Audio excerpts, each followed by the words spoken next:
In today's fast-paced world, we are constantly surrounded by the idea of instant gratification and dramatic changes. Whether it's through social media or other outlets, we're often pushed to expect quick results and major transformations. This mindset naturally influences us to set really ambitious goals, believing that massive success requires massive effort. And while big goals can be motivating, they can also become overwhelming. Personally, I've found that when I set a large, ambitious goal and then fail to follow through, I start to lose confidence in myself. I begin to think that I'm the problem, that I lack the willpower, motivation, or discipline to succeed. But what if the issue isn't with us as individuals? What if the real problem is the approach we're taking? One thing I've come to understand over time is that real progress doesn't come from grand, sudden changes. Instead, it's the small, consistent actions, the micro habits that compound over time and lead to meaningful transformation. By focusing on tiny, everyday habits, we create a foundation for long-term success, building momentum slowly but surely. So today, I'd like to share with you some micro habits that have genuinely changed my life. Most of the time, when people talk about micro habits, they're referring to things like flossing your teeth every day or making your bed in the morning. And those are great habits, don't get me wrong. They help build discipline and set a positive tone for the day. However, the micro habits I want to focus on are a bit more related to mindset shifts. These are small mental adjustments that have had a profound impact on my daily life, and I think they can make a difference for you too. One of the most important mindset shifts I've embraced is the idea of no more day zeros. Now, what do I mean by that? In project management, day zero refers to the planning phase before any real action takes place. It's the time when we prepare, organize, and get everything ready to move forward, but we haven't yet started. In our personal lives, we experience day zeros when we tell ourselves things like, I'll start tomorrow or I'll get to it next week. We set an intention to begin, but we keep pushing the actual start date further and further away. I don't know about you, but I've found that these day zeros can be some of the biggest obstacles to progress. I've caught myself saying things like, I'll start my essay tomorrow, I'll begin exercising on Monday, or I'll eat healthier next week. And while setting these intentions is good, it's easy to get stuck in the planning phase without ever taking action.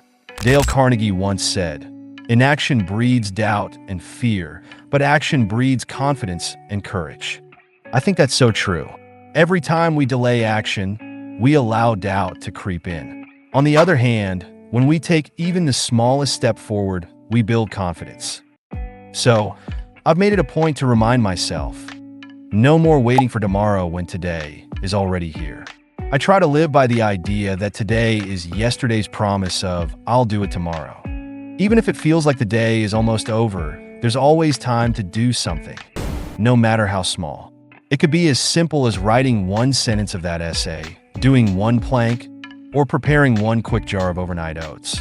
These small actions might seem insignificant in the moment, but they add up over time. What matters is that we're moving forward, even if it's just a tiny step. After all, doing something is always better than doing nothing. One is better than zero. Another mindset shift I've worked on over the years is related to how often we apologize. From the time we're children, we're taught to say sorry, and of course, it's important to apologize when we've done something wrong. But I think that many of us, including myself, have developed the habit of apologizing for the most trivial things, even when we haven't done anything wrong. This is especially common in certain cultures. I've come to realize that this habit of saying sorry all the time can actually diminish our self-worth. It's like we're apologizing for simply taking up space in the world, and that's not healthy. In recent years, I've made it a personal goal to increase my self-confidence. And one micro habit that has really helped is shifting away from automatic apologies. Instead of saying sorry for things that don't warrant an apology, I've started replacing sorry with thank you. For example, instead of saying, I'm sorry I'm talking so much, I'll say, thank you for listening.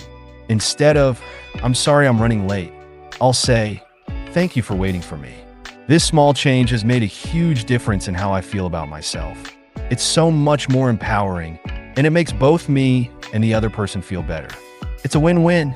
This same principle applies when we receive compliments. In the past, I used to brush off compliments or downplay them, thinking I was being modest. But I've come to realize that when someone gives you a compliment, they're offering you a gift. They're sharing their admiration for you. And when we downplay it, we're not only dismissing ourselves, but also refusing their gift. So now, when someone compliments me, I make it a point to simply accept it and say, thank you. It's a small change, but it's one that has helped me feel more confident and appreciative of myself and others. One of my favorite micro habits is rooted in a quote I read from the author Kurt Vonnegut, who shared something his uncle Alex used to say. Whenever a pleasant or joyful moment would arise, his uncle would pause and say, "If this isn't nice, I don't know what is." It was his way of acknowledging and cherishing life's small pleasures, the little moments that we often overlook in our rush to focus on the next big thing. This resonated with me deeply, and ever since reading it, I've developed a similar habit. But instead of using the word nice, I say, "If this isn't life, I don't know what is." It just feels more meaningful to me. So whenever I'm enjoying a simple moment, like feeling the warmth of the sun on my face or sipping my morning coffee, I'll pause and say, "If this isn't life, I don't know what is." It helps me stay grounded and appreciate the beauty in everyday experiences. This habit has been especially helpful when I find myself getting caught up in the hustle and bustle of life, always looking forward to the next big thing. By stopping to appreciate the small moments, I've been able to reconnect with the magic of daily life. We've all been told at some point that stress is bad for us and that we should try to avoid it whenever possible.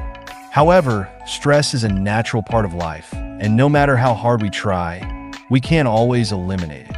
I used to be someone who would stress about the fact that I was stressed, which of course only made things worse. But recently, I read an audiobook called The Upside of Stress by psychologist Kelly McGonigal, and it completely changed my perspective. In the book, McGonigal explains that stress itself isn't necessarily harmful. It's how we perceive stress that can make the difference. If we believe that stress is harmful, then it often will be, as it becomes a self-fulfilling prophecy. But if we reframe stress as something that can be helpful, it can actually improve our performance and well-being. McGonigal shared studies showing that when students were told that the stress they were feeling before an exam was actually helping their bodies prepare for action, they reported feeling more focused and even performed better on the exam. Their bodies reacted differently too, with less anxiety, less inflammation, and the release of beneficial hormones. Since learning this, I've made a micro habit of reframing my stress. Instead of telling myself that I shouldn't be stressed or that I need to calm down, I now channel that energy into action. I remind myself that the stress I'm feeling is a sign that I'm facing a challenge, but that I'm excited about it and capable of overcoming it. This small mindset shift has transformed the way I handle stressful situations. Instead of letting stress consume me, I now see it as a motivator that helps me get things done. Another micro habit that has greatly improved my life is learning to pause before reacting. We've all had moments where we react too quickly, whether it's to an unexpected comment from a partner, frustrating traffic, or a last-minute project change at work. And how many times have we wished that we had taken a moment to breathe and think before responding? Reacting impulsively can lead to misunderstandings and missed opportunities to see the bigger picture. To combat this, I've developed the habit of creating space between receiving information and responding to it. Now, whenever I feel emotionally charged or frustrated, I take a deep breath before saying anything. This small pause allows me to process my emotions and think more clearly about how I want to respond.